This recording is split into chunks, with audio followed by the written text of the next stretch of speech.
David Crane's A Boy and His Blob, Trouble in Blobolonia. What a mouthful. Um, but also very fitting for what I would say is one of the most unique and strange experiences on the NES. I rented this game many, many times. There was something about the aesthetic, this box art, the appeal, the concept, like it was just so interesting. It's a weird game. It's a difficult game. Mostly, how do I phrase this? It's not difficult in the mechanics or the actual concept or stages. It's difficult in the fact that this was a very ambitious game when it came out and was doing things that, in a lot of ways, the NES just hadn't really tried before.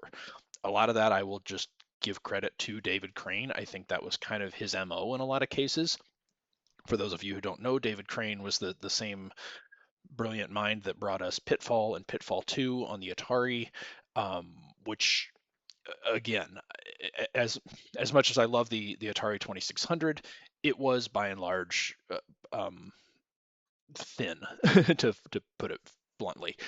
However, Pitfall and Pitfall 2 even more so really stood out as just these amazing games with a depth and a level of complexity that you were not seeing anywhere else on the console. And I think that in some degrees you see that here as well. Now, I'm not going to say that A Boy and His Blob is up there as the most complex or creative games on the NES. It's not. There's plenty of things that are better titles. However, this game was trying to do something very different, and I think that was both a blessing and a detriment. Uh, the the blessing came from the fact that this was intriguing, it was different, it was interesting, but it was also obtuse. And I've talked to people actually even within the last couple of weeks about this game, and I was surprised to learn how many people had no idea what they were even trying to do when playing this. Didn't know that there was a whole second half.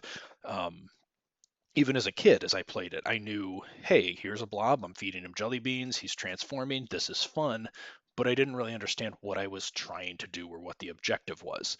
So, my hope with this video is that this might demystify this game a little bit and make it playable or approachable to somebody who would like to see what's here. I think there's a lot of great things here, but that might just have this wall that they can't get over just because you don't understand what's even going on.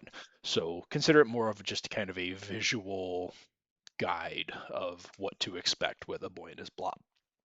Now, we'll kind of set the stage here before I get going too far. The story is pretty simple. Um, you are a boy who has a best friend that is a blob that came to Earth from another planet. The blob needs help because an evil emperor took over Blobolonia, and he's recruiting you to come help save their planet. The the catch is, in order to get to the other planet and in order to defeat the minions of the emperor, you're going to need vitamins, because apparently on Blobolonia, candy is everywhere, candy is everything, vitamins are toxic, therefore you need vitamins. But you're just a poor kid, you have no way to buy vitamins. So even though the vitamin shop is right down the street from your house, you need to go through the subway, I suppose, and find hidden treasures so that you can buy vitamins. Okay, a little fever dreamish, but we'll go with it. So this game is basically set up into two parts. You are walking the first half, you're going through the sewers using your blob, who transforms into about a dozen different shapes and tools by feeding him jelly beans. That's right. Going more with the candy theme that we have here, the blob loves jelly beans. You have a dozen flavors to start with, and every flavor you feed him turns him into a different thing. The boy himself has no real capabilities. You can run, you can whistle for the blob, and that's about it. Can't even jump. So you're relying on transforming the blob into different tools and items so that you can move forward. Um, think of it more of a puzzle game than anything else. Regardless, let's get into it. And without further ado, I bring you A Boy and His Blob. Okie dokie. So to start off, we're going to need to go down to the sewer, start collecting our treasure. If you see up in the top of the screen, it says TR22. This is how many treasures are left in the game. So there's 22 treasures total down here in the subway and the caves. I'm only going to walk you through the first 21. There's one that I always skip just because it's in a very dangerous place. You don't need it. So if you really want to get 100% completion, go for it. Otherwise, I would say just skip the one. You're going to have more than enough money with the 21 treasures. Okay. Other thing to pay attention to as I go through this is where I place the punch holes. The spacing is very important. You don't want to fall too far. You obviously can't see below you. There are enemies you could land on. Here's a good example. You could land on that snake. It's instant death. Or certain spots where maybe on the screen below you there's a platform that's high enough that you won't take damage if you land on it. Other spots where you'd fall too far. So just pay attention to where I'm putting the punches. Other jelly beans, the placement not near as important. Okay, we're going to use a vanilla here to fly, slowly glide down. This is one of 2 jelly beans you can use if you've got a big fall. Now we're going to use a cinnamon to turn him into a blowtorch. This is the one and only place that you have to use cinnamon in the game. Hit the web, drop him, and before you move to the next screen, be sure to turn him into a vanilla and get your umbrella back. Okay, these boulders are falling. You need to be sure to go slow because oddly, even if they hit you like in the leg, it'll kill you. So you don't want to run into one. You need to make sure that the path is clear before you move forward. Just take it slow. You'll be fine. Okay, now we can drop him. We're going to switch to strawberry and make a bridge. Trick is to make sure that the blob is as close to the edge as you can get. If he's too far away, he actually won't slide over and make the bridge. So you'll have to reposition, just wastes a jelly bean. Okay, bring him back, and you can stay over here on this left side. You don't need to go back across and deal with the snake again. Drop down here, and we're good. Another little note there, when you use a punch and whistle to bring the blob back, you do not want to be standing under where he falls because he will make the hole directly under you. You will fall again. There's 1 or 2 spots where that's actually used to your advantage, but in general, you want to avoid that and just be careful. All right, we're going to use a tangerine, to get up to this diamond. If your aim is a little bit off, reposition the trampoline. Don't try to wiggle left and right in air. Depending on how high you are, you'll actually fall and die. Okay, give a punch here to move to the left. Everything over to the right hand side here is just empty space, so you can ignore it. Run under this guy, grab that one. Then on this, you want to be kind of as far to the left here as you can. Drop a punch to move down. I guess you didn't need to be too far to the left there. There's another one very similar to that. Okay, here we're going to use a series of licorice ladders to get up to another treasure. We're basically halfway or so through the caves. I would really recommend you map this out, especially if you don't want to use this guide every time you play. It's not that big. The whole map would be, I think it's 8 screens left to right and 12 screens top to bottom. So pretty easy to map out and figure out your layout, location. The route we're taking is roughly kind of a capital U, starting on the upper right, working down, then we come across the bottom to the left, and then come back up the left side. So right now we're almost to the bottom few screens. I'm going to punch there, come over one more screen, and here is the only time in the game we have to use the cola. The cola is another option instead of vanilla if you want to fall slowly down a large drop. But the cola has another advantage of it allows you to breathe underwater. So right here, we're going to go down, head to the left, grab the first treasure. There's actually 8 treasures here in this underwater section. We're only going to get 7. This is where the one that I say we skip is down here underwater. There really aren't any hazards underwater other than some stalactites, stalagmites that will pop the bubble if you hit them. And the one treasure we skip is kind of nestled on the bottom of this cavern in the middle of several of them. It's not worth trying to risk. There's the ones you can see that will pop the bubble. They look a little bit different because they've got the little white pixel right on the tip of them, so just avoid those. And the one we're going to skip is now directly below us here on this screen. If you really want to get 100% completionist, go for it. I say skip. All right, grabbing 3 more diamonds here, and then 1 more screen to the right, and we get 3 more. Nice little payout just for taking a little swim. You'll also notice that there is a little bit of a current under here that's pushing you to the left. Just be careful or be aware of that as you're kind of moving. The momentum could shift and push you into one of the hazards, and so you don't want to pop the bubble. Nice thing is, if you do die in this game, any treasures that you've collected up to that point stay with you, so it doesn't really set you back too far, and they're pretty generous with the 5 lives. So once you learn the route through and learn how to avoid the 2 or 3 enemies that are in the game, it's pretty easy to finish the game without dying more than a couple of times. Okay, we're going to pop out here. We want to do a ladder as far to the left here as possible. There's a snake up in the room above us, and we don't want to run into him.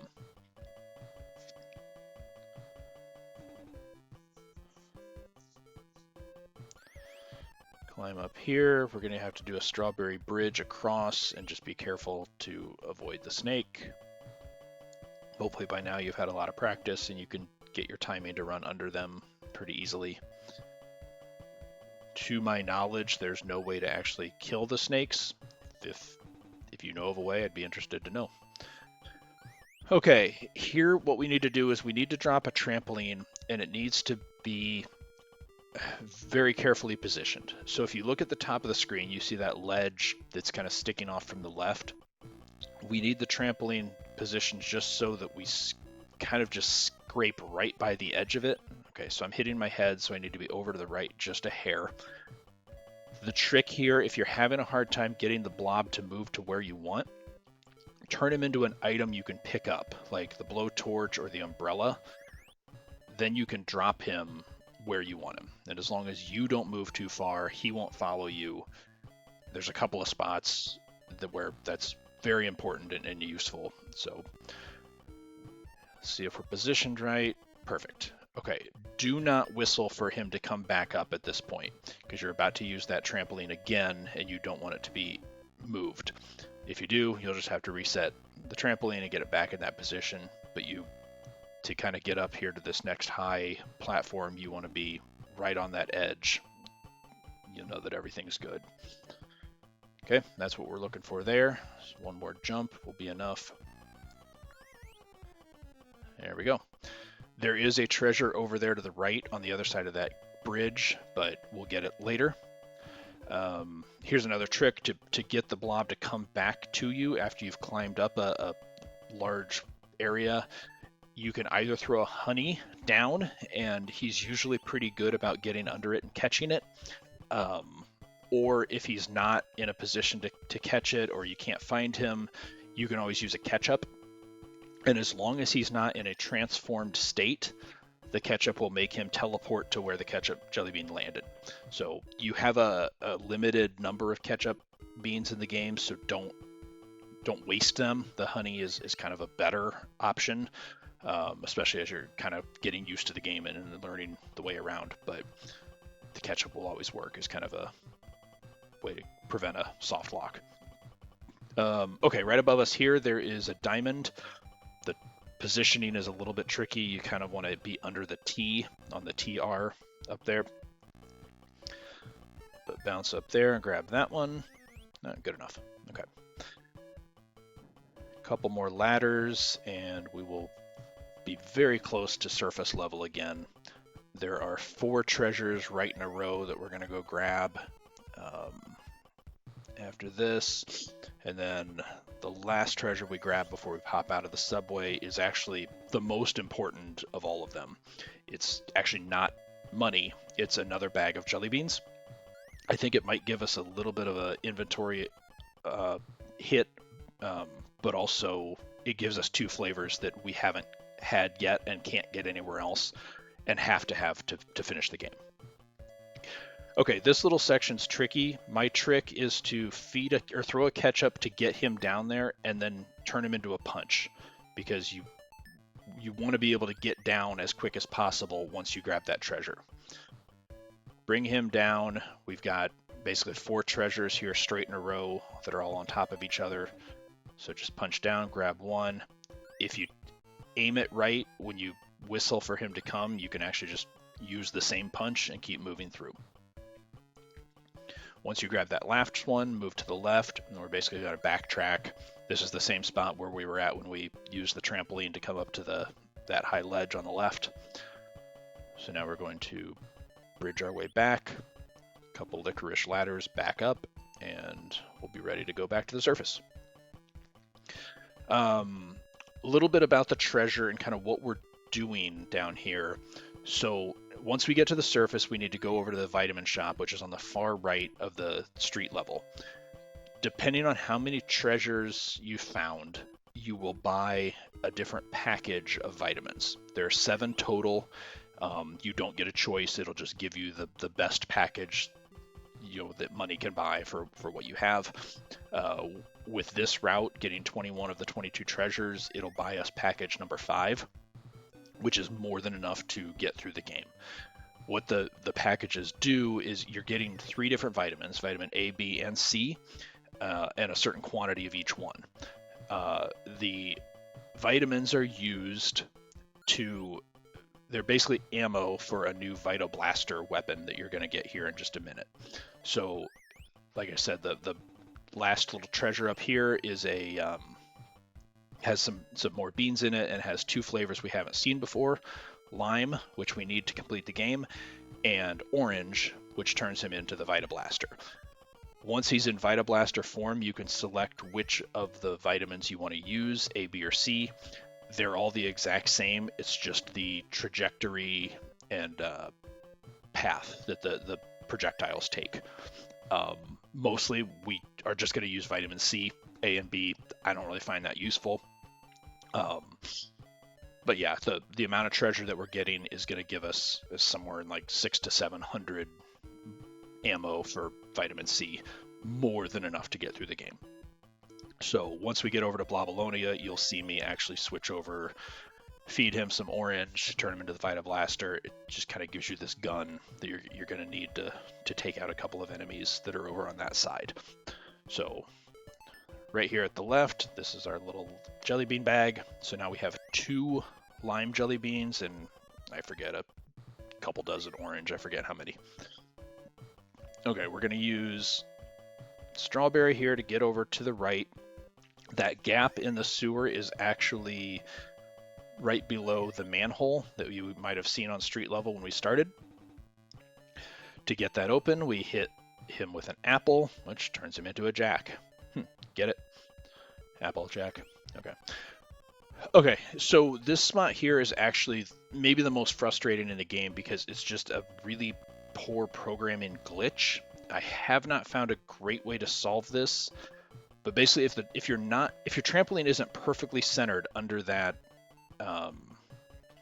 manhole, you won't make it all the way up to street level. Your feet are kind of in the pavement.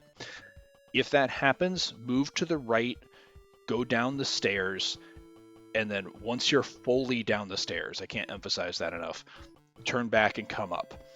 If you're halfway through the pavement and you're on the stairs and you press left, you will fall through the stairs and you will have to make your way all the way through the entire cave again to come back out. So if you're halfway through the pavement, go down the stairs all the way to the right, then come back up fully. Okay? Now, once we have that, we need to go to the left. As you can see, I'm still kind of... you'll know that you're positioned, or that your trampoline's not positioned right if when you pop out of the manhole, you don't keep flying up into the air. If it kind of stops, then you need to readjust where the trampoline is. I'm going to show you real quick what happens if you try to go to the left and it's not positioned just right, and how you know that it's not working. So you're going to try to get the trampoline as centered as possible. And like I said, you're hoping that when you bounce out, you will keep bouncing into the air well above street level. Okay, we're stuck again. So let me show you what happens if you're not right. So what you need to do in this last spot is whistle for Blob so that he transforms back into a blob. Drop a ketchup just to bring him in here with you. And we should feed him a root beer. He's going to turn into a rocket. We're going to use that to fly to Blobolonia. But as you can see, since my feet are kind of down in the pavement, I can't get on the rocket. Okay? So we need to try again. We need to come back over here. Make sure to position the trampoline dead center. This is one of those areas where I have to believe that people have figured out other ways to bypass this glitch. If you know of another trick, utilizing some other jelly bean, some other transformation to get you out of this, I'd love to hear it, because this catches me almost every time. It's very frustrating. But now that I'm up on the surface, same thing. Ketchup to get him up here.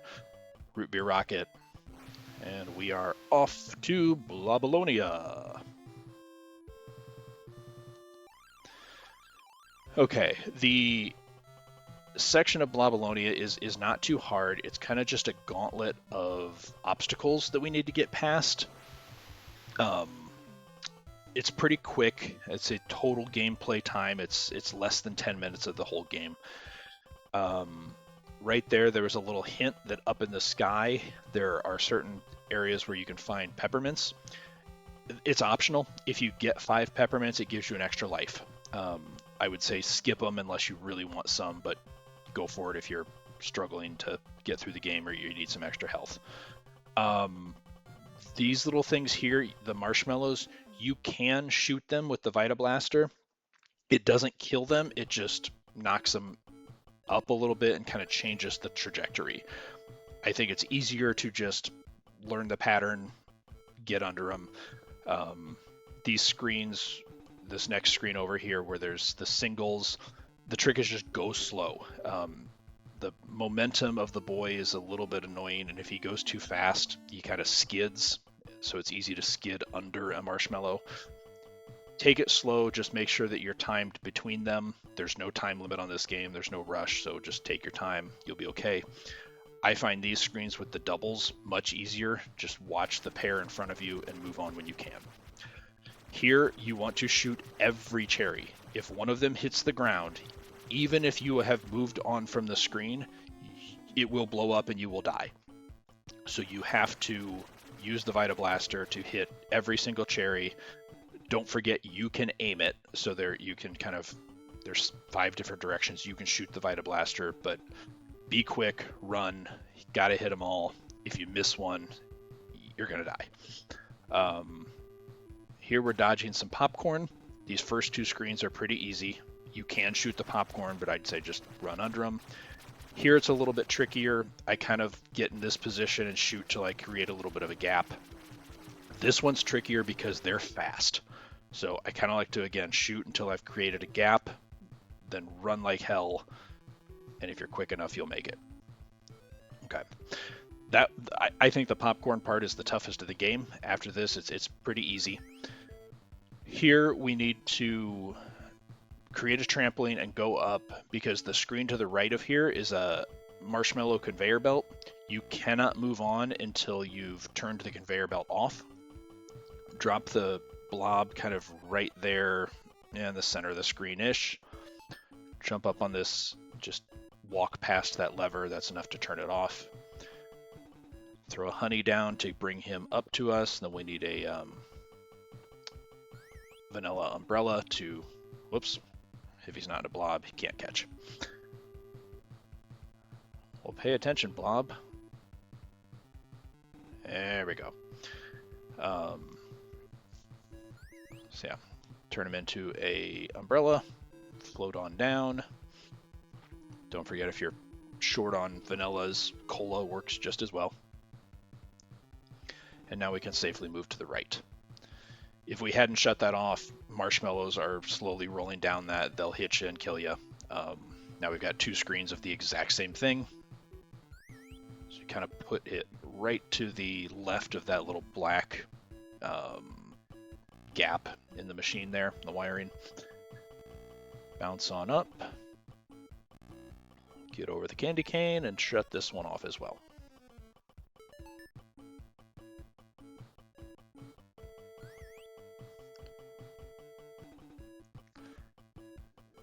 Throw a honey down. I never did really understand the messaging of this game either. You know, the Emperor is force-feeding everybody on Blobolonia to eat mushrooms and chocolate. And I don't know, I feel like as a kid, if you knew that was the story, if you actually read the manual, would you really be saying like, yeah, this is bad. We need to go stop the candy monster from feeding us candy? Like, no, this Emperor is a hero, right? Okay, keep going over here to the right. This spot's not too bad. It's kind of like the marshmallows. Just don't run too fast. You want to be able to stop between them. Keep going.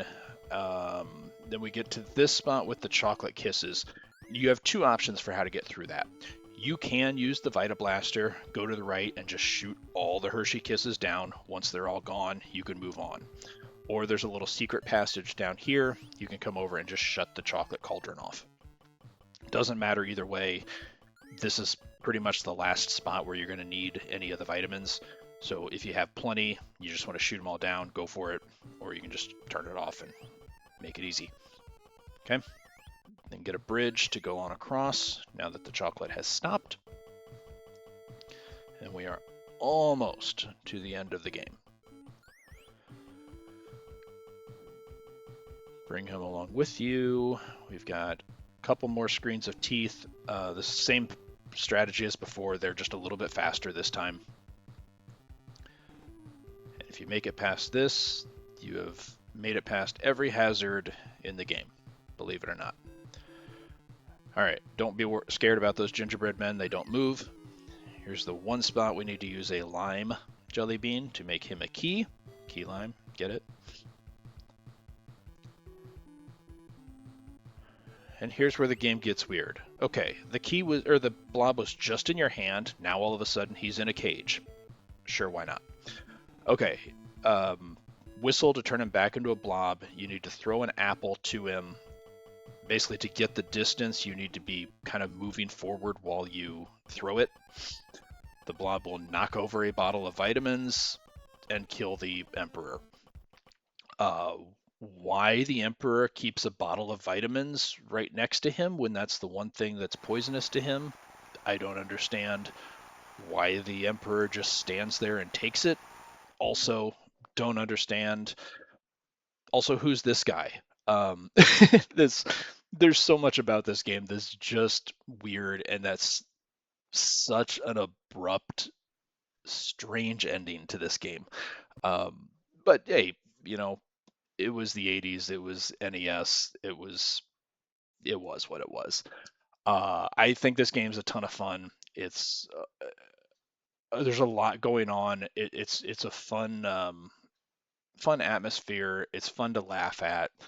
Very creative. I can't think of too many other games on the NES that did this same kind of transformation, creative world. It's great.